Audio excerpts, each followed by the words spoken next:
آدمی کی پہچان۔ آدمی کی پہچان کے حوالے سے وحید الدین خان صاحب کی ایک فکر انگیز تحریر۔ آدمی کی پہچان اس کے معاملات زندگی کو دیکھ کر ہونی چاہیے۔ وہ زندگی کے شب و روز میں پیش آنے والے مختلف حالات میں کس طرح جیتا ہے، لوگوں سے معاملات کے دوران اس کا برتاؤ کیسا رہتا ہے۔ عبادات کی اپنی اہمیت ہے جو دینی اعتبار سے آدمی کا ذاتی فعل ہی شمار ہونی چاہیے۔ یہ خدا اور بندے کا معاملہ ہے۔ زندگی کے معاملات میں کسی کو اس کی عبادات کی بنیاد پر نیکوکار سمجھ کر فیصلہ نہیں کرنا چاہیے۔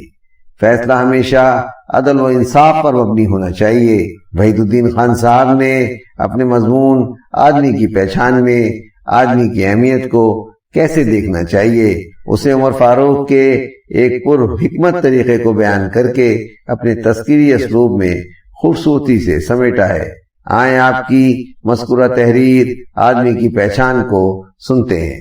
آدمی کی پہچان۔ آدمی کی پہچان۔ خلیفہ دوم عمر فاروق رضی اللہ عنہ کے پاس ایک شخص گواہی دینے کے لیے آیا۔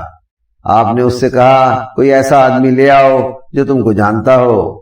اس کے بعد وہ ایک آدمی کو لے آیا۔ حضرت عمر نے اس سے پوچھا کیا تم اس شخص کے قریبی پڑوسی ہو جو اس کے آنے کو اور جانے کو دیکھتا ہے؟ آدمی نے کہا نہیں۔ آپ نے پوچھا کیا تم اس کے ساتھ سفر میں رہے ہو جس میں آدمی کا اخلاق معلوم ہوتا ہے؟ آدمی نے کہا نہیں۔ آپ نے پوچھا کیا تم اس کے ساتھ دین اور دھرم کا معاملہ کیا ہے جس کے ذریعے آدمی کا تقوی ظاہر ہوتا ہے؟ آدمی نے کہا نہیں۔ حضرت عمر نے فرمایا میرا خیال ہے کہ تم نے اس کو مسجد میں دیکھا ہے کہ وہ نماز پڑھ رہا ہے اور قرآن پڑھ رہا ہے۔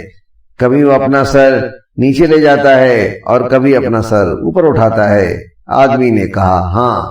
حضرت عمر نے فرمایا تم واپس جاؤ کیونکہ تم اس کو نہیں جانتے۔ مذکورہ آدمی جس شخص کی نیکی کی گواہی دینے آیا تھا اس کو اس نے خدا کے سامنے کھڑا ہوتے ہوئے دیکھا تھا، مگر اس نے اس کو انسان کے سامنے کھڑا ہوتے ہوئے نہیں دیکھا تھا۔ اس بنا پر حضرت عمر نے اس آدمی کی رائے کو نہیں مانا۔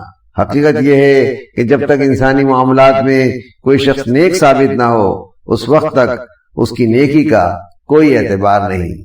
تحریر وحید الدین خان، آواز و بیان سراج الدین۔